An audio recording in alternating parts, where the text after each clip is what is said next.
Welcome, folks. Welcome to another edition of Euro Digest, brought to you by Nala Money. Of course, we've been talking about that particular platform for so long now, but of course, at the end of the show, you get to know more about how you can send money from anywhere in the world down to Africa. But away from that, let's talk about the Euros.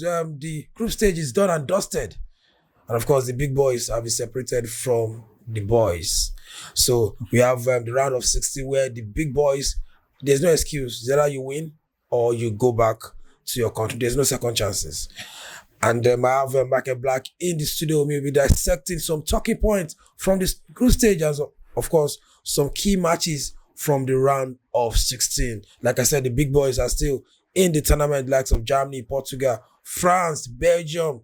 Of course, we have the small little countries that are doing good for themselves, the likes of Romania, Ukraine, Austria. These guys wants to win the title as well, because we look at it very well. It's only 3 times, Germany have won it, and followed by France. So you can win it. Portugal, for all their stars, have won it just once, and Belgium, no Euros for them. Can they do it? This looks like the last lap for their golden generation, but we'll talk about that one when we talk about Belgium. Michael, welcome to the show. Yeah, it's nice. It's nice being here, Pooja. Let me just, before we dive into the talking point, let's talk about your own perspective about the Euros. There's a lot of conversation everywhere. AFCON is better than Euros. This Euros is not interesting. What school of thoughts are you? Are you looking at maybe when you get to this knockout phases, you are going to see the full-fledged of entertaining football from Euros? Well, I believe that every assertion that you've just pointed out are right. When they say the AFCON is more interesting than the Euros thus far, yes, at this stage of the AFCON, everyone was already on the edges of their seats, and we saw how it all panned out. But the Euros, it has started slowly. It probably might gain momentum at the knockout phases. But if people are saying the AFCON has been more interesting than the Euros thus far, I think they are right. Can Heroes now, get back to the limelight and overshadow the performances of the AFCON? Maybe it's left to be seen in the knockout phases. But thus far, I think I'm going to tilt a little bit towards the AFCON being a better tournament than the Euros, as so far that we've seen from the Euros anyways. And again, let me ask you, have you really, as a football fan, football analyst, have you really enjoyed what you've seen so far from Euros?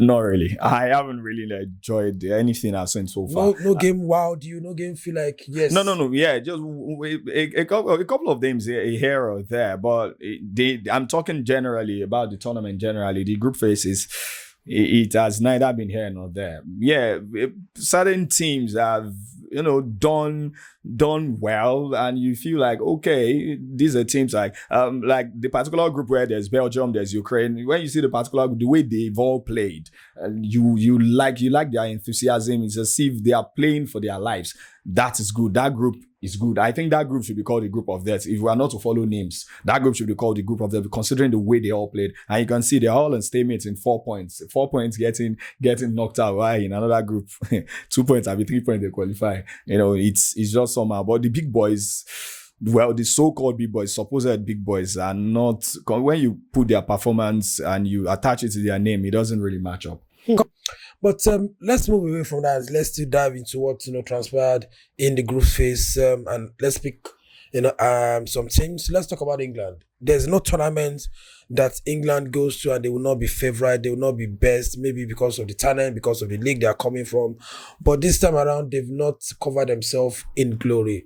We've seen Foden with less than 4-5 shot on target. We've seen Saka with just 1 assist. We've seen the whole hurricane that is coming from that Bayern Leverkusen, Bayern Munich with lots of goals, winning the European highest goal scorer, just 1 goal in 3 matches. Are you satisfied, or what are you seeing from this England? Can they go all the way and, like I said, bring the trophy to England? Well, we've seen this a couple of times with England, but before England, we've seen this with teams where sometimes they qualify being the best loser and they go on to win the tournament. Sometimes it's not about how you start; it's about how you finish. Actually, most times it's not about how you start; it's about how you finish. But generally, when you talk about England, it's just like more like a repetition of the same. It's more like a culture now. People call them the Borussia Dortmund of European tournaments. I think they are almost nearly when they never get there, even though they are jam packed with superstars. And it's very easy. I think it would be very easy to put all the blames on Southgate. But England have had so many managers with pedigrees. Yet it has always been the same story. I'm not sure what's really going on with England, but this particular tournament, I think Southgate is so fixated on a particular style of play and some certain players. And I think he needs to sit back and look at this from objective angles. Give some players like Anthony Gordon, give these boys chances. The likes of Ivan Toney, give him a chance. It's not Harry Kane has done well. But you can give him a chance. You can tweak your formation in a way. We saw a while, I think Harry Kane's last season, or second to last season at Tottenham, where it was more like an 8, where Son was getting the goals, Harry Kane was getting the assist. The hold-up play that he likes to do, everything, he was doing it, getting a few goals, and people were benefiting off it. He can also tweak that English formation to go like that, especially when you have several people that have an eye for goal, like Jude Bellingham. And it's not, someone should please help me send a memo to Gareth Southgate. It's not a must to start Foden. It's not, Foden is a system player. Foden is not an out on that winger. When you play him behind the striker, it doesn't really work out well because the system they play at England is not the same system he thrives in at Manchester City. And the kind of players they have around him at Manchester City are not the kind of players they have in England. Too many direct players in England, several technical players in Manchester City. So he has those spaces where he can feast on and everything, but he doesn't have that luxury in England. It's good. Bench Foden. Use a direct winger, which is Anthony Gordon. And I think if you use a direct, when you have threats on both sides of the pitch, where you have Saka, you have Foden, or you have Cole Palmer and you have Anthony Gordon on the other side, that clears up a little bit of space for Kane to operate, and even few spaces, green grass for Jude Bellingham to run into. But when you have Foden, you're playing him as a winger, it's not really effective. He's coming into the middle. Then you make the entire mid space in the defense, you make it a bit choke. Kane doesn't get a chance. Several people don't get chances. You just get chances where there's no goal post. That's towards the corner flag. And nothing is happening there, unfortunately. No, so if you talk about, lots of, maybe wrong position play by, and of course by Southgate, using, Trent as a midfielder, using Foden as a right winger. But let's, give him some kudos, Gailey, the Aston Villa guy, has been doing fantastically well. And you should give credit to him, for sticking his head out and using this guy. Okay, well, kudos to him. But for how long are we going to go with the defensive kudos? If you don't score goals, you get to concede one, and that's the end. I don't see how the defensive shape, have they really been tested? When I say tested, have they really been tested? As far as I'm concerned, I don't think so. But we'll give kudos to them because defensively, they look all right. With Walker, with Stones, they look all right. These are very good players. Gueye being the only newcomer amongst them, these are good players. But offensively, it's only a matter of time. If your offensive players are not delivering and getting the goals, it's only a matter of time before you meet your Waterloo. You will meet a team that will score just a goal. Just like, look at what Georgia did. Like 2 minutes, Kvaratskhelia scored a goal. Then they locked up shop. And they locked up, so consumed pressure till they got the second goal. Because that's the thing about football. Once you go behind, you have to go all guns blazing. Then if you're playing against a team that are technically sound, they sit back, they absorb the pressure. Then they hit you on a counter when you're least expecting it. Then they probably get the second goal. Then you're under pressure. It's only a matter of time. Same thing might repeat itself with England. And they won't like it. The only way they can prevent it is they should make sure offensively they're as effective as they are defensively. Probably you should consider moving for a 3-5-2 formation, a 3-4-3 formation. If he's hell-bent on using Trent Alexander-Arnold, and we know what Trent Alexander-Arnold can deliver with the ball, with his passes, long passes, change it to a 3-5-2 or a 3-4-3 or 3-5-2. Bring in an extra striker or 3-4-3, and it might just work. And we've seen England play in this shape, and it has worked for them. So it can work. Away from England, let's talk about the teams that have come to this tournament and have shown us that they're not pushovers. Not really with the talent or with the names, the popular names in European football, but they've been effective. Like you said, system football have been working with for these clubs. Switzerland and Austria have been biggest beneficiary of these not popular players, maybe a couple of popular players, but of course they play as a system. And they've given big guys a run for their money at this tournament. Well, I think every tournament delivers on that. You come into a tournament and you expect a team to be a dark horse. Usually, I would have gone with Wave and say Austria are the dark horses, but I think we already saw Austria coming. Since they've appointed Ralf Ragnick, everything has changed when it comes to football with Austria. I think we saw that coming, although they've overperformed, but we saw it coming. But with Switzerland, I think they are the dark horses of the tournament because you think they are not there until you face them and you see how difficult it is to defeat them. They have a few players I experienced, but aside from that, their system is so compact. And they are not interested in playing the fancy football. They just want to get results and move on.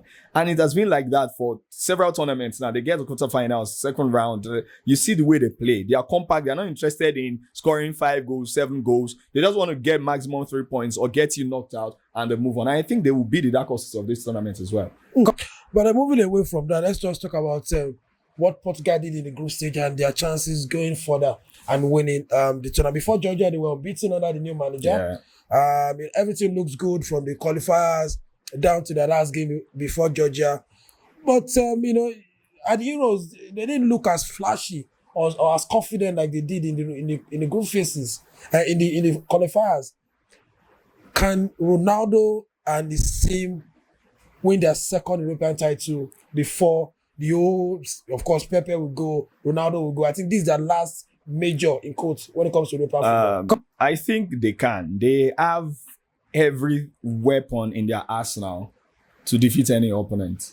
But how they utilize the weapons, how they engage the weapons now is the issue. I think they set up nicely. But the only problem I still have with that Portuguese team is it's very easy to highlight Ronaldo and say without Ronaldo, they feast well, they do everything. But we can see, evidently in this tournament, Ronaldo is not even about the goals. He's trying to give assists, trying to work for the team and do everything. What they can repay him, how they can repay him rather is for the entire team to work for Ronaldo. Let's take a page from the book of Argentina. We also in the last tournament where Messi was. He doesn't have the legs anymore. He has the brilliance, but not the legs. But the entire team decided to work for him. But when he has conserved his energy enough and he gets the ball, he does wonders. I think Portugal should do the same thing. Don't expect Ronaldo to drop deep, to be dropping deep, to come and head corners for you, to come and... He can do it once in a while, but not every time. He's not that footballer anymore.